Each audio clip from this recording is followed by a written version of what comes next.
Hello everyone, welcome to chemistry academy. JEE mains selective problem series में आपका स्वागत है। Today we are going to discuss very important questions regarding coordination complex, जिसमें few questions जो हैं वो पहले ही मेंस में पूछे जा चुके हैं और कुछ क्वेश्चंस ऐसे हैं जो पूछे जाएंगे। तो यदि आप हमारे चैनल पे नए हैं, हमारे चैनल को आपने सब्सक्राइब नहीं किया है तो उसको सब्सक्राइब कर लें, और वीडियो अगर आपको पसंद आता है तो लाइक करना ना भूलें। तो चलिए शुरू करते हैं। पहला क्वेश्चन है, ये जेई मेंस में ऐसा क्वेश्चन पूछा जा चुका है, मे बी यही क्वेश्चन जेई मेंस में पूछा जा चुका है। Let us read the question. The electronic spectrum of TiH2O6 times 3 plus give a single broad peak with a maxima at 20 300 per centimeter. The crystal field stabilization energy is equal to, first option is 97 kilojoule per mole, the second option is 243 kilojoule per mole, the third option is 297 kilojoule per mole, and the fourth option is none of these. तो इस तरह के जो questions हैं, this is related to crystal field theory, क्योंकि जब हम coordination complex में कलर को एक्सप्लेन करते हैं तो कलर होने का एक रीजन होता है DD transition. So when we relate this DD transition, the crystal field splitting energy is related with the absorption spectrum of the coordination complex. तो यहाँ पे ये जो टाइटेनियम का कॉम्प्लेक्स है, ऑक्ट्राहेड्रल कॉम्प्लेक्स है, आपको पता है कि टाइटेनियम का जो इलेक्ट्रॉनिक कन्फिग्रेशन होगा, scandium titanium, atomic number is 22. If I write what is the electronic configuration, it should be 3d24s2. Here titanium is present in +3 oxidation state.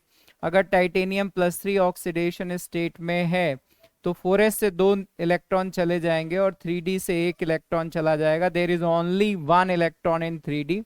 और आपको पता है कि अगर ये ऑक्ट्राहेड्रल कॉम्प्लेक्स आयन है TiH2O 6 times 3 प्लस, तो इस आयन के लिए यदि आप देखेंगे ऑक्ट्राहेड्रल कॉम्प्लेक्स में, क्योंकि water is a weak field ligand, तो we can say that the crystal field splitting energy is less than mean pairing energy.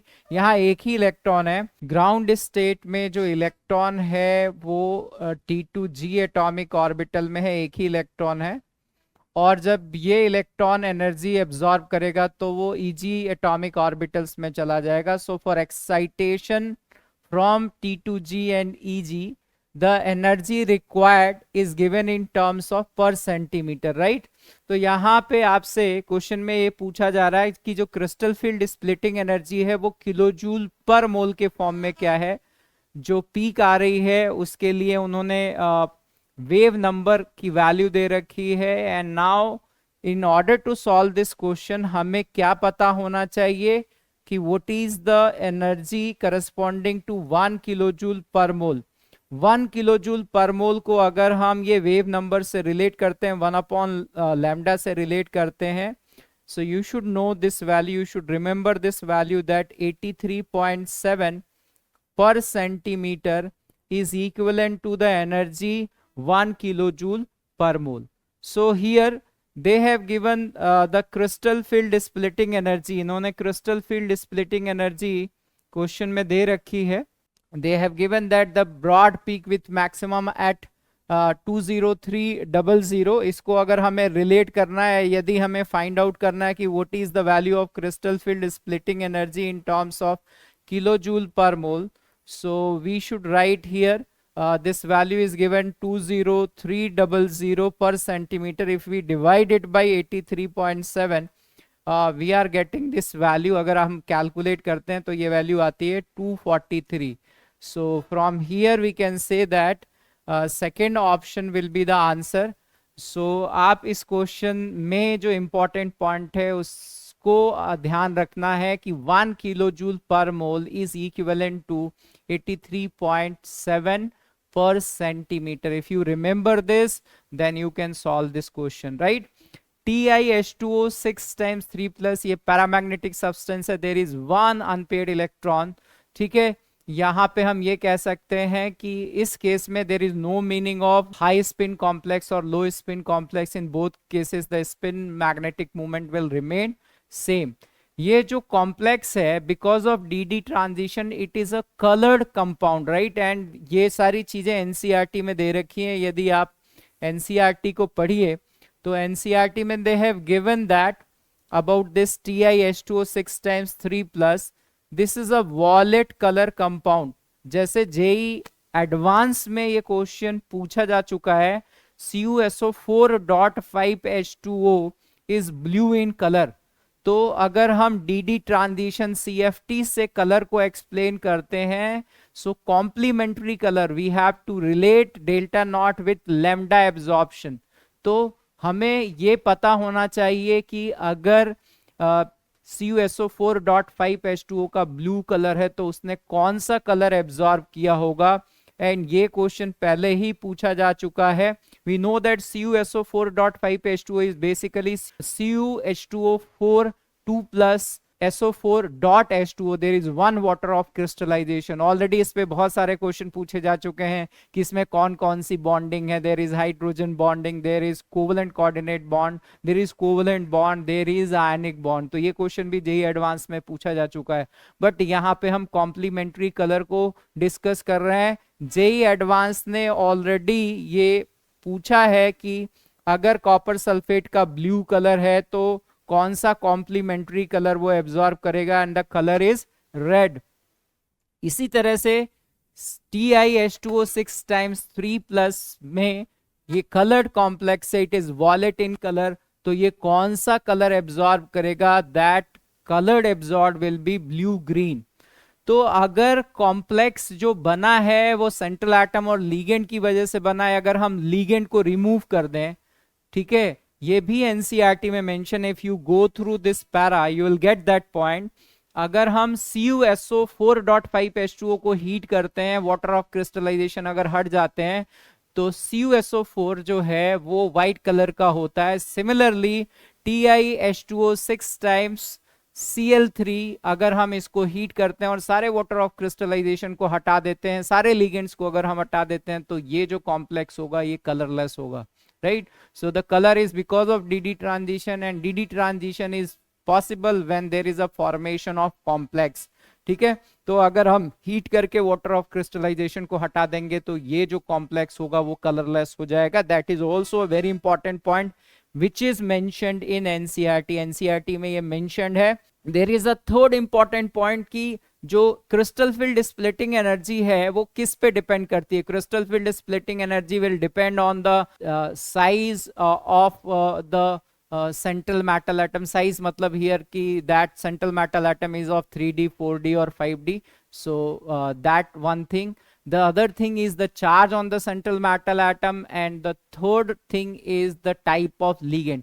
तो यहाँ पे ये एनसीईआरटी में ही दे रखा है कि जो निकल कॉम्प्लेक्स एक्वस मीडियम में होता है, वाटर यहाँ पे लिगेंड की तरह एक्ट कर रहा है, NiH2O6 टाइम्स 2 प्लस। ये जो कॉम्प्लेक्स आयन है, this complex ion is green in colour.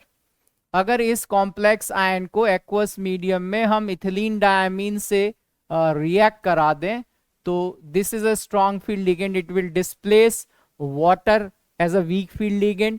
so the new complex which is going to form here is NiH2O 4 times En 2 plus there is displacement of 2 water molecule। तो ये जो निकल H2O6 times 2 plus है, ये green है। जब ये ethylene diamond इसके दो लिगेंड्स को डिस्प्लेस कर देगा, तो ये जो कॉम्प्लेक्स है, इस कॉम्प्लेक्स का कलर जो है वो ब्लू कलर है, that is pale blue in colour. ये पेल ब्लू इन कलर है। सिमिलरली अगर हम फिर इथिलीन डायमीन की रिएक्शन इस कॉम्प्लेक्स के साथ कराते हैं, तो ये 2 और वाटर मॉलिक्यूल को डिस्प्लेस कर देगा, and there is formation of NiH2O 2 times En twice 2 plus ion in aqueous state, there is displacement of 2 water molecules further here। ये जो कॉम्प्लेक्स है, ये कॉम्प्लेक्स जो है वो ब्लू कलर का कॉम्प्लेक्स है। या ये पर्पल कलर का कॉम्प्लेक्स है। You can see this diagram is given where the colours are there. ये ग्रीन कलर है, ये पेल ब्लू कलर है, दिस इज ब्लू और purple colour. And further finally अगर हम फर्दर एक और इथिलीन डायमीन से एक्वस मीडियम में रिएक्शन कराते हैं तो ये वाटर मॉलिक्यूल भी डिस्प्लेस हो जाएंगे and there is formation of NiEN thrice 2+ in aqueous state and this is violet in colour. ये जो कॉम्प्लेक्स है इसका वॉलेट कलर है, right. So these things are given in NCERT. Please go through NCERT, read these important points thoroughly and these type of questions can be asked in JEE Mains. चलिए दूसरा question शुरू करते हैं। Next problem, ये जो question पूछा गया है total number of possible isomers they are asking. तो सबसे पहले हम देखते हैं इसमें कि स्ट्रक्चरल आइसोमर्स कुछ हो सकते हैं क्या इस कॉम्प्लेक्स के। So you can see that कि एक एनायन अंदर है और एक एनायन बाहर है, ये आपस में एक्सचेंज हो सकते हैं। कोऑर्डिनेशन स्फीयर के अंदर से लिगेंड बाहर जाएगा और आयन जो है अंदर आके लिगेंड की जगह ले लेगा। So ionization isomerism can be shown by this complex. So एक हम इसका लिख सकते हैं PT NH3 4 times ClBr and outside एक Cl चला गया और एक Br जो है वो आयोनाइजेशन स्फीयर में एग्जिस्ट कर रहा है।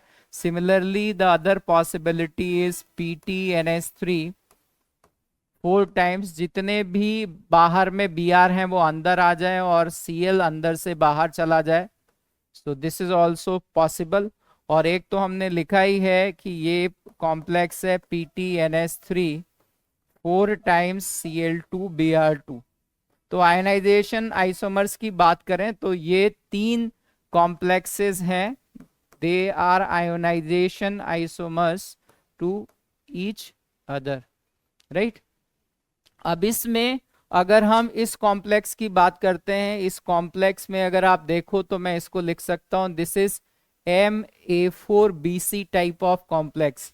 और MA4BC टाइप ऑफ कॉम्प्लेक्स में 2 ज्योमेट्रिकल आइसोमर्स हो सकते हैं। BC की पोजीशन या तो सिस हो सकती है या BC की पोजीशन ट्रांस हो सकती है। So there is 2 geometrical isomer possible for this complex. अगर हम इस कॉम्प्लेक्स सेकेंड कॉम्प्लेक्स की बात करें, this is MA4B2 type. Again B2 की पोजीशन जो है या तो सिस हो सकती है या B2 की पोजीशन ट्रांस हो सकती है। तो here also there are 2 geometrical isomers possible. अगर हम तीसरे कॉम्प्लेक्स की बात करें तो ये MA4B2 टाइप ही है। अगेन यहाँ पे ये B2 का मतलब यहाँ पे Cl2 से है, that B2 can exist at cis position और ट्रांस पोजीशन। तो यहाँ अगर हम देखें तो इन सब में 2 ज्योमेट्रिकल आइसोमर्स हो सकते हैं।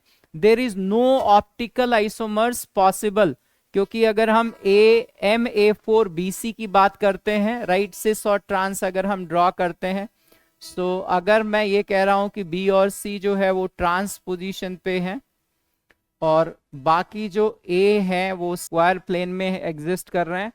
सो दिस इज द पॉसिबिलिटी। अगर मैं इस प्लेन से इसको कट करता हूं तो they are mirror image to each other, so there is plane of symmetry here. अगर मैं B और C को सिस पोजीशन पे रखता हूं, I can draw this here B and C are present at cis position, the remaining position is occupied by A ligands। A ligand से ये जो remaining position है ये occupied है। I can take a plane, मैं एक plane ले सकता हूँ। I am taking a square plane here जिसमें B और C exist करते हैं, ये square plane हो गया। And if I cut this complex with this square plane, ये A बिल्कुल symmetrically कट जाएंगे, ये दोनों A और B और C भी सिमेट्रिकली कट जाएंगे और ये एक दूसरे के मिरर इमेज है। So from here we can say that there is plane of symmetry. तो इसी तरह से अगर MA4BC में प्लेन ऑफ सिमेट्री है, सो डेफिनेटली इन दोनों में भी plane of symmetry. And because of that अगर हम टोटल आइसोमर्स की बात करते हैं तो टोटल जो आइसोमर्स होंगे that is equal to 6।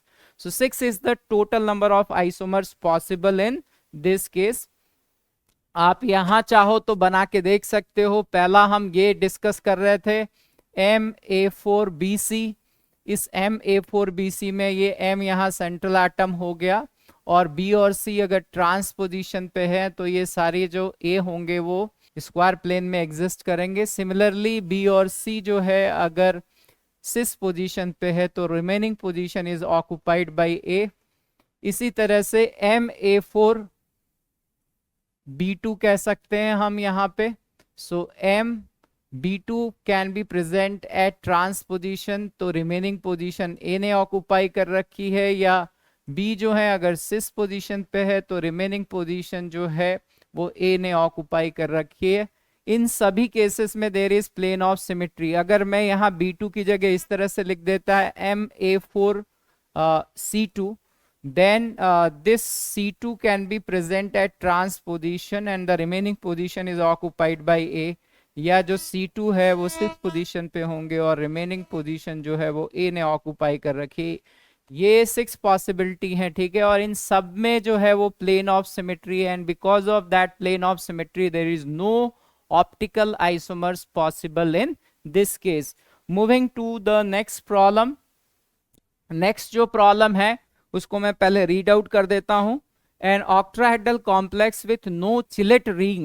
Chillet ring means you know that it is a bidentate ligand or tridentate ligand which can form a ring of M3 plus ion with ammonia and NO2 minus ligand only have 4 Mn linkage and 2 MO linkage. Then such complex will show geometrical isomerism, linkage isomerism, optical isomerism, both 1 and 2. So let us try to make the complex satisfying the given condition. octahedral complex है, ठीक है।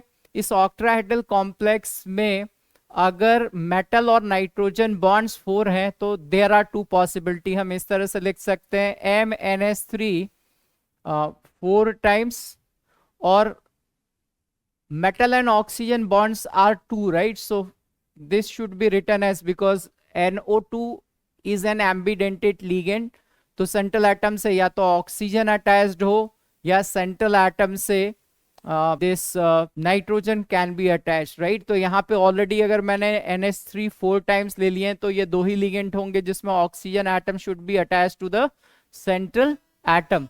तो क्योंकि ये neutral है और इस पे एक नेगेटिव चार्ज है और ये जो मेटल आयन है ये +3 चार्ज है, इस तरह का एक कॉम्प्लेक्स आयन हो सकता है।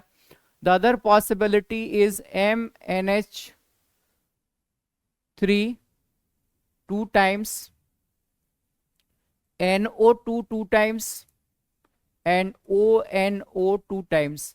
दूसरी पॉसिबिलिटी ये है, राइट। इसके अलावा और कोई पॉसिबिलिटी नहीं है। अगर हम कंडीशंस को देखें कि उसमें 4 मेटल नाइट्रोजन बॉन्ड होने चाहिए और 2 मेटल ऑक्सीजन बॉन्ड होने चाहिए, दीज आर द 2 पॉसिबिलिटी। ये 2 कॉम्प्लेक्सेस हो सकते हैं। यहाँ पे इस कॉम्प्लेक्स आयन पे नेगेटिव चार्ज होगा because metal should be present in +3 oxidation state, right. तो अगर मैं इसको सिंप्लीफाइड फॉर्म में लिखना चाहूं तो एक हमारा जो कॉम्प्लेक्स है वो MA4 B2 टाइप कॉम्प्लेक्स है और जो दूसरा कॉम्प्लेक्स है that complex is MA2 B2 C2 type complex, right. These are the 2 complexes. इन कॉम्प्लेक्सेस में अगर हम देखें, because they are asking about geometrical isomers, yes. अगर हम पहले वाले की बात करते हैं इसमें तो ये सिस और ट्रांस आइसोमर शो कर सकता है। This can show geometrical isomerism. इस वाले कॉम्प्लेक्स में ज्योमेट्रिकल आइसोमेरिज्म होगी। ये जो है वो एम्बिडेंटेड लीगेंड की तरह भी, मतलब this complex can show linkage isomer, so that is also true that this complex will show linkage isomers, but this complex has no optical isomerism. It will not show optical activity because of plane of symmetry. अगर हम दूसरे complex की बात करते हैं MA2 B2 C2, तो total इसमें MA2 B2 C2 में अगर हम ड्रॉ करते हैं तो 5 ज्योमेट्रिकल आइसोमर्स होंगे। हम कैसे ड्रॉ कर रहे हैं कि अगर suppose we are taking A2 at the cis position, तो इसकी जो अपोजिट पोजीशन है वो कैसे, कितने तरीके से ऑक्युपाई हो सकती है। तो अपोजिट पोजीशन A, अगर 2 A लिगेंड सिस पोजीशन पे, तो अपोजिट पोजीशन पे 2 B हो सकते हैं, 2 C हो सकते हैं, या एक B और C हो सकता है, ठीक है। सिंस ये A2 है तो इसको अगर हम रिवर्स करेंगे तो कोई फर्क नहीं पड़ेगा। तो इससे हमारे पास 3 कॉम्बिनेशन आई हैं और अगर A2 ट्रांस पोजीशन पे है, अगर A2 ट्रांस पोजीशन पे है, suppose if I am taking that A2 is present at trans position, तो जो स्क्वायर प्लेनर कॉम्प्लेक्स है इसमें या तो दो बी सिस पोजीशन पे होंगे, अगर दो बी सिस पे हैं तो दो सी बी सिस पे होंगे, या दो बी ट्रांस पोजीशन पे हो सकते हैं, तो इससे दो ज्योमेट्रिकल आइसोमर्स होंगे and total geometrical isomers are 5। इसमें अगर हम बात करते हैं तो इस वाले कॉम्प्लेक्स में आपको दिख रहा है कि there is a plane of symmetry, here also there is a plane of symmetry. ये जो कॉम्प्लेक्स है ये ऑप्टिकली एक्टिव कॉम्प्लेक्स है, यहाँ बाकी दो में जो है वो प्लेन ऑफ सिमेट्री है, ठीक है। तो 5 में से 4 में पीओएस है, मतलब 4 में कोई ऑप्टिकल एक्टिविटी नहीं है, लेकिन एक ऐसा है जिसमें ऑप्टिकल एक्टिविटी मिलेगी। तो अगर हम इस कॉम्प्लेक्स की बात करते हैं तो in this complex we can say that here geometrical isomers are there, right, and linkage isomers, it will show linkage isomers, and it will also show one of the complex will show optical isomerism, right, optical activity। so optical isomerism भी possible है।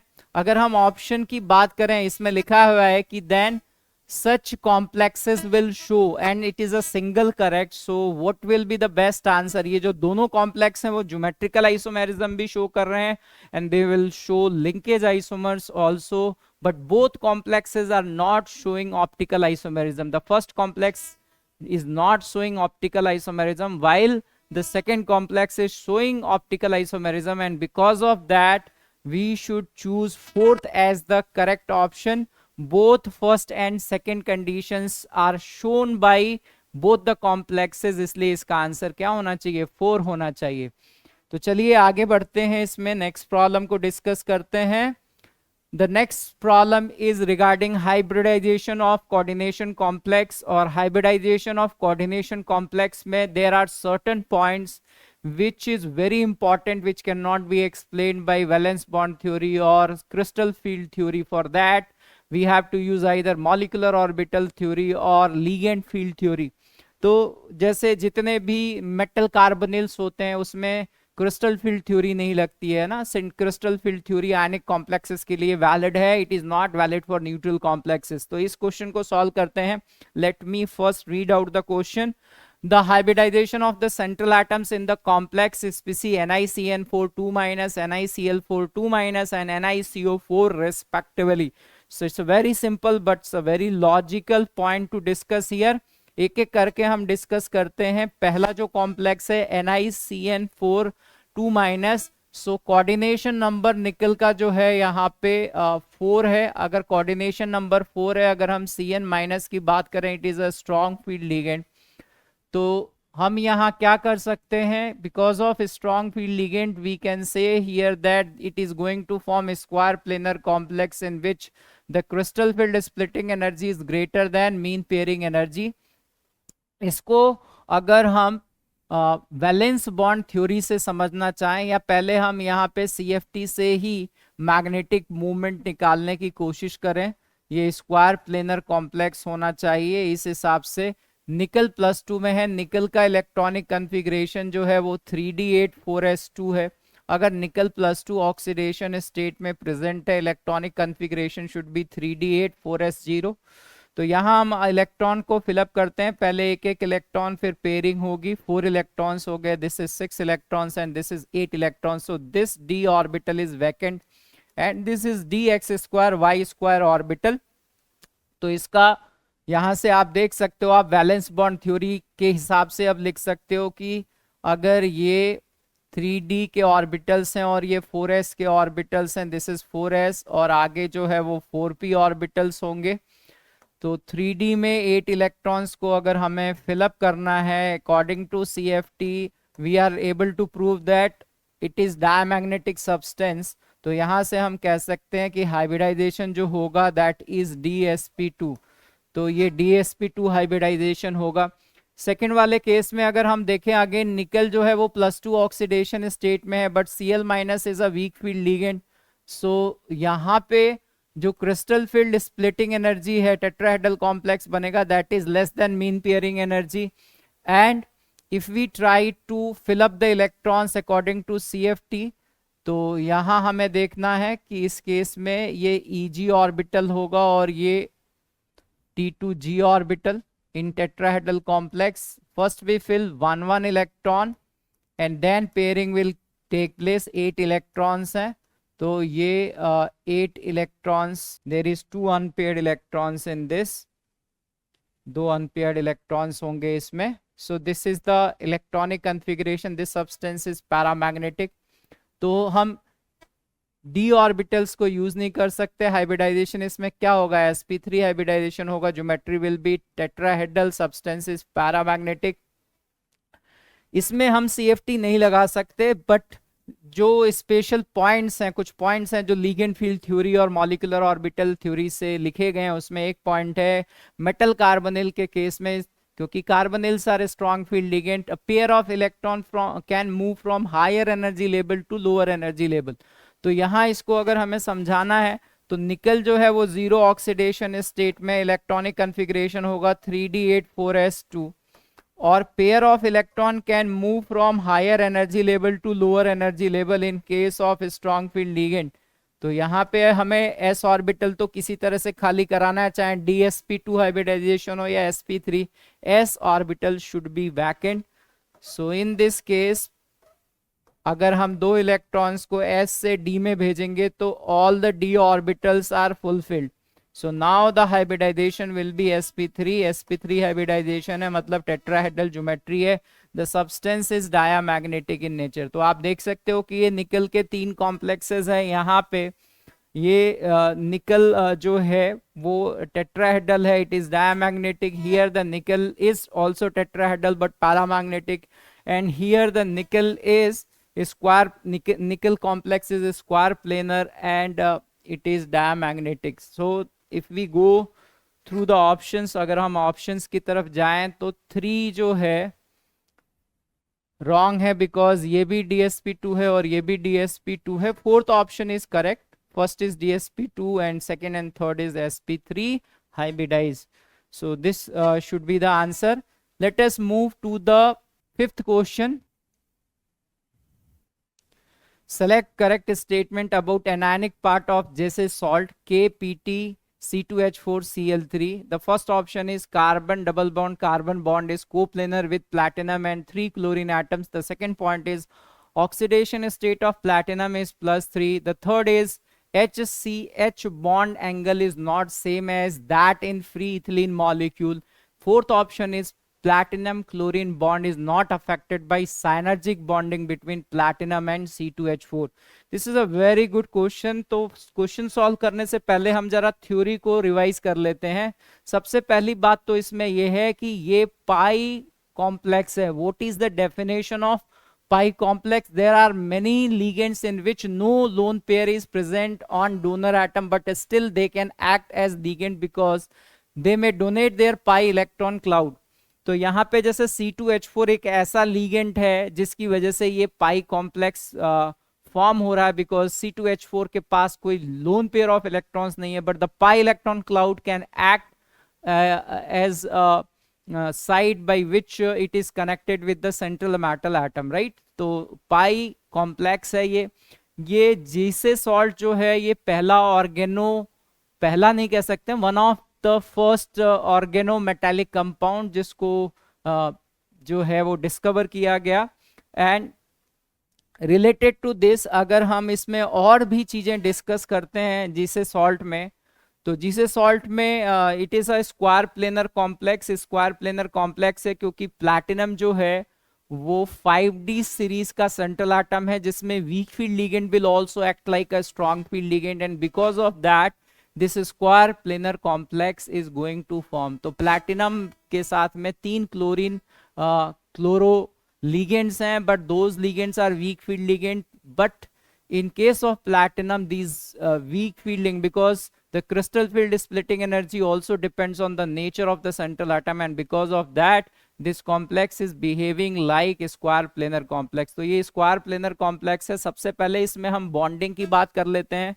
तो ये जो 3 chlorine atoms हैं और ये जो C2H4 का पाई इलेक्ट्रॉन क्लाउड है, that is going to make a bond with this central atom. जिसकी वजह से इस मॉलिक्यूल C2H4 मॉलिक्यूल के अंदर बहुत सारे चेंजेस आने हैं। तो पहले आप ये देखिए कि यहाँ पे ये स्क्वायर प्लेनर कॉम्प्लेक्स है। C2H4 मॉलिक्यूल की जो ज्योमेट्री है, the plane of this molecule is perpendicular to the plane of this square। इस स्क्वायर के प्लेन के ये ऑलमोस्ट परपेंडिकुलर है, right. It is not the perfect planar molecule. जब ये C2H4 फ्री फॉर्म में एग्जिस्ट करेगा तो it is a planar molecule, but when C2H4 is involved in this bonding, because of this bonding, because of the repulsion, ये जो 4 hydrogen atoms हैं, they are not lying in the original plane. Because of this distortion, ये जो है ये इस तरफ थोड़े बेंट होंगे, ठीक है। So this is not exactly planar molecule after bonding. इस बैंडिंग की वजह से, if you see the bending, because of that bending, this bending की वजह से ये जो कार्बन हाइड्रोजन बॉन्ड एंगल है, that is going to squeeze, it is going to narrow down because of the repulsion, right। यहाँ भी इसी तरह से ये हाइड्रोजन कार्बन और हाइड्रोजन बॉन्ड का बॉन्ड एंगल थोड़ा सा कम हो जाएगा। तो ये जो 2 बॉन्ड एंगल्स हैं, they are going to change because of the repulsion. अब इसमें और क्या पॉइंट है, और क्या इंपॉर्टेंट पॉइंट है, इसमें किस तरह की बॉन्डिंग हो रही है। There is a synergic bonding, there is a formation of sigma bond due to donation of electron, pi electron cloud to the vacant central atom। तो vacant central atom और pi electron cloud में there is a formation of sigma bond, ठीक है। and there is a back bonding from the filled orbital of the central atom to vacant pi antibonding molecular orbital of C2H4 molecule। तो इस back bonding की वजह से, back bonding में electron जाएंगे। अगर हम C2H4 मॉलिक्यूल के लिए मॉलिक्यूलर ऑर्बिटल थ्योरी लिखते हैं, अगर electrons are moving to anti bonding pi molecular orbital, the bond order is going to decrease and because of that the bond length is going to increase. तो एक question ये पूछा जाता है कि C2H4 का फ्री मॉलिक्यूल है, उसमें कार्बन कार्बन का जो डिस्टेंस है या कार्बन कार्बन की जो बॉन्ड लेंथ है, and if we compare this C2H4 molecule in GC salt, and if we compare what is the carbon carbon bond length, the carbon carbon bond length in GC salt is more than that of the free C2H4 molecule, and that can be explained through this back bonding। back bonding की वजह से central metal atom के जो field electrons हैं वो पाई anti bonding molecular orbital में जा रहे हैं, and if the electron is moving to anti-bonding molecular orbital, bond order is going to decrease, bond order will decrease, it means that the bond length is going to increase। so this is also a very important point। यहाँ पे ये bonding को show कर रखा है, this is formation of sigma bond, जहाँ पे pi electron cloud is sharing with vacant orbital of the metal, and यहाँ जो है वो back bonding हो रही है, where the filled orbitals of the metals are shared with the vacant antibonding pi molecular orbital of C2H4। तो इस back bonding की वजह से हम बॉन्ड लेंथ को समझा सकते हैं।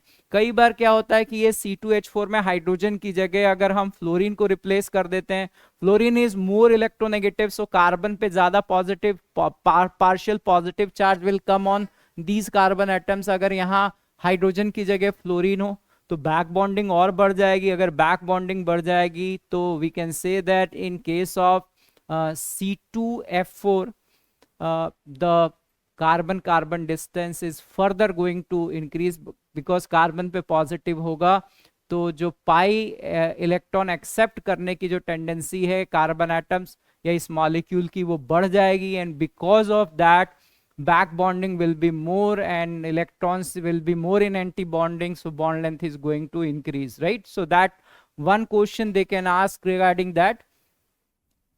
इसमें आपको ये देखना है कि जब हम इस एल्कीन को इस मेटल से बॉन्ड करते हैं तो क्या क्या चेंजेस आते हैं। अभी ये फ्री एल्कीन है तो ये प्लेनर है, बट आफ्टर बॉन्डिंग ये थोड़ा मॉलिक्यूल बेंट हो जाएगा, ये एंगल्स भी छोटे हो जाएंगे, पहले जितने थे उसके रिस्पेक्ट में these angles are going to decrease, right. एंड आप अगर यहाँ देखें जीसे सॉल्ट के स्ट्रक्चर में तो ये जो 3 क्लोरीन एटम्स हैं, इनफैक्ट इसमें से क्लोरीन एटम्स की bond length is also going to affect because of this bonding, right. तो अब चलिए एक बार फिर से हम क्वेश्चन पे चलते हैं और फाइंड आउट करते हैं कि कौन सा ऑप्शन करेक्ट है। फर्स्ट ऑप्शन है carbon double bond, carbon bond is coplanar with the platinum and 3 chlorine atoms, it is perpendicular. Carbon double bond carbon या जो C2H4 मॉलिक्यूल है, that molecule is perpendicular to the square plane, so this is wrong. The second option is oxidation state of platinum is +3, ये neutral ligand है, इस पे negative charge है, यहाँ पे K+ है तो यहाँ ये माइनस होगा, so platinum here is present in +2 oxidation state, ये स्टेटमेंट भी गलत हो गई। Hydrogen carbon hydrogen bond angle is not same as that of free ethylene molecule, this is correct, right. जो हाइड्रोजन कार्बन हाइड्रोजन बॉन्ड है पहले से कम हो जाएगा, it is going to decrease due to bending of the molecule, third option is correct. The fourth option is platinum chlorine bond is not affected by synergic bonding between platinum and C2H4. It is affected, right? So they have mentioned that platinum chlorine bond is not affected, it is affected. So this option is also wrong. We have discussed that the bond length of platinum chlorine between platinum and chlorine atoms are different, right? So these are the points which is related to GSA salt. So मुझे उम्मीद है कि आपको हमारी जो मेहनत है वो पसंद आ रही होगी। अगर आपको पसंद आ रही है तो प्लीज़ हमारे चैनल को सब्सक्राइब करें, और अभी तक भी आपने वीडियो को लाइक नहीं किया है तो लाइक करिए, ठीक है। फिर मिलते हैं नए वीडियो में नई प्रॉब्लम्स के साथ। So thank you very much, bye bye.